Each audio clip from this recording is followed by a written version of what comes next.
Hey guys, it's KK, and it's been a very long time, but I'm back today with the Oh So Inspired collaboration, and this was the July inspiration piece. And as a scrapbooker, my idea for this was kind of to deconstruct it and just work it into my layout. So I started out with this tone-on-tone sheet of patterned paper that was from a Dear Lizzie collection, and I went ahead and started with that black piece of floral patterned paper inspired by the inspiration piece that we were sent, along with that pink strip next to it on the right hand side. And I just wanted to again deconstruct the inspiration piece and see how many parts of it I could work into my layout. So I brought in this sheet of yellow and white diagonal stripe pattern paper just to kind of create that shelf so I could pile everything else up on top of it.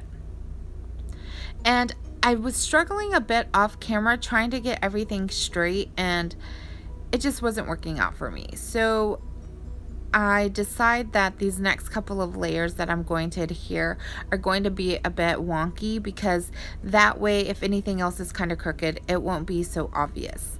So these two pieces of paper that I'm working with are just scraps from my scrap bin, and I'm just really trying to use some of that stuff up, and I'm trying to decide what side of that paper right there that I want to use, but ultimately I decide on the side that has the pink with the white hearts on it, and that's from crepe paper.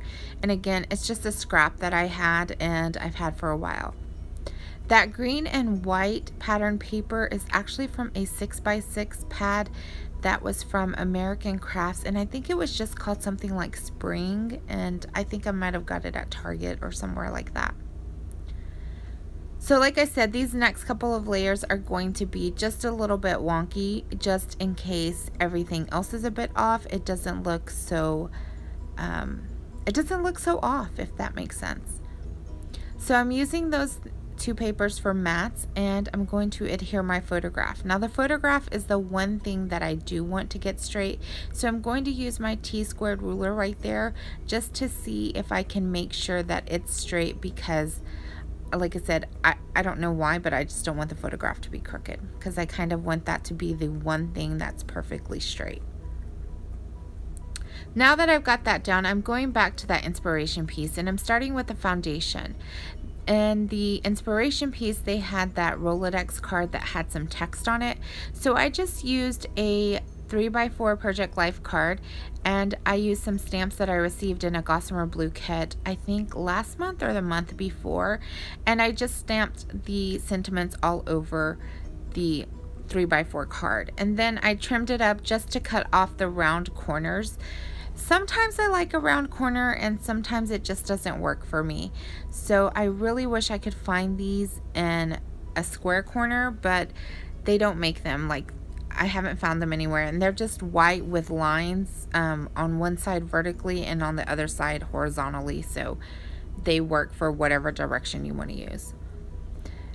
Here I'm just trimming this paper up. It was a little bit larger. Like I said, that blue paper, I don't know if it was crooked, or I'm not really sure what the situation was with it, but I went ahead and used it and it came out nice, so I'm happy with it. So if you can see there on that card, the 3x4 card that I had made, I just basically took the tag, the circle, and the banner that I found in the inspiration piece and basically made kind of a foundation for an embellishment cluster there. And when I did that, I thought that I would initially put the title to the right hand side, so I'm looking to embellish on the left hand side. And I pulled out these wood veneer because I've really been trying to use up some of my stash, and a lot of these wood veneer have come with different kits and things like that, and I've just not been able to use them like I would want to. Now that wood veneer right there, I loved it, and had I not already had that circle pasted down, I would have definitely used that because I just like the way it fit. I like the texture.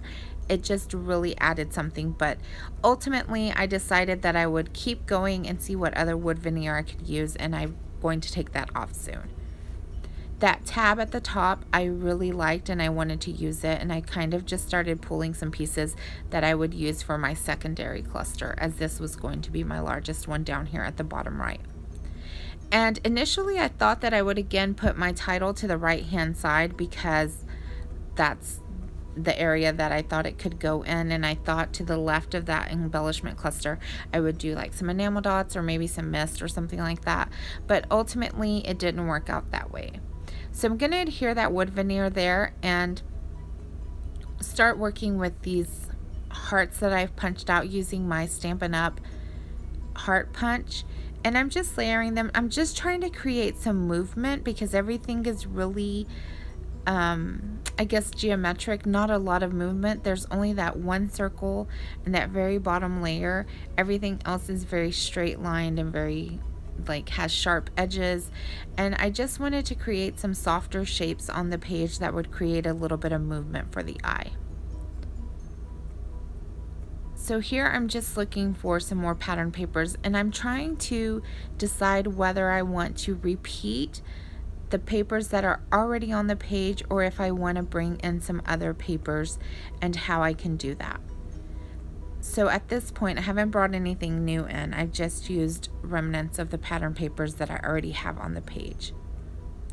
Now here I'm going to start working on that top right cluster, and I decide that I want to move it over, and I really want to keep the tab because I'd like to repeat the wood veneer, and like I said, I'm really trying to use up some of my stash. But keeping in mind that I ultimately wanted to create some movement and some softer shapes, I decided that I would better like a circle up there. So I go ahead and punch one out of pattern paper, and I don't know why, I just don't like that one. I don't like the color up there. I'd like something else to repeat. So ultimately I go to another 3x4 card and I do some more stamping, and I create a piece so that that way I can use it as the foundation for the secondary cluster. And once I have that stamped out, pretty much that cluster comes together very quickly because I'm just going to repeat the same things I have already done at the bottom. So I'm going to bring in another banner. I've got that text paper there, and I'm going to use a wood veneer tab, just creating some balance and consistency in these two embellishment clusters. So this photograph is of my friend Fabi and I, and we are quite the pair. We are always together, and we just have so much fun and laugh at everything, and she's just really a wonderful friend, and she brings out the best in me, but she can also bring out the very mischievous side of me. So this title is so appropriate. And these are some thickers from the Little by Little collection by Chamel. And I thought initially I would put the title to the right, but I actually liked it to the left-hand side. But the reason I didn't leave it there was because it overlapped with that black pattern paper, and I felt like it might be a bit hard to read. So I kind of moved it over to the right-hand side. And then when I brought in these glittery blue thickers to finish up the second half of the title, I realized that I liked the placement of the word hello, and I felt like it could kind of nestle between the T and the B, so I went ahead and overlapped it with that black pattern paper, and I just left it like that. And here in a bit I'm going to do something to kind of fix it, but I just thought I'd leave it like that and see if it grew on me or how I felt about it. So these stickers in particular had some hearts on the page, so I decided to go ahead and use those just to bring in some more dimension and texture to the page. And I also brought in this black and white diagonal striped heart just because I wanted, again, something, I don't know, something a little different. I wasn't happy with the way that that embellishment cluster was looking. And once I start getting all of this down, I'm going to start thinking about what else I want to add, just those little finishing touches to kind of bring your eye across the page and create something extra. So I go back to the inspiration piece and I realize the one thing that I haven't touched on is the gold, so I'm going to bring that in. So I'm just trimming off this paper, and I am rubbish with scissors. I always end up cutting into my layout, so I never use that to trim. I just use my craft knife. It's so much easier.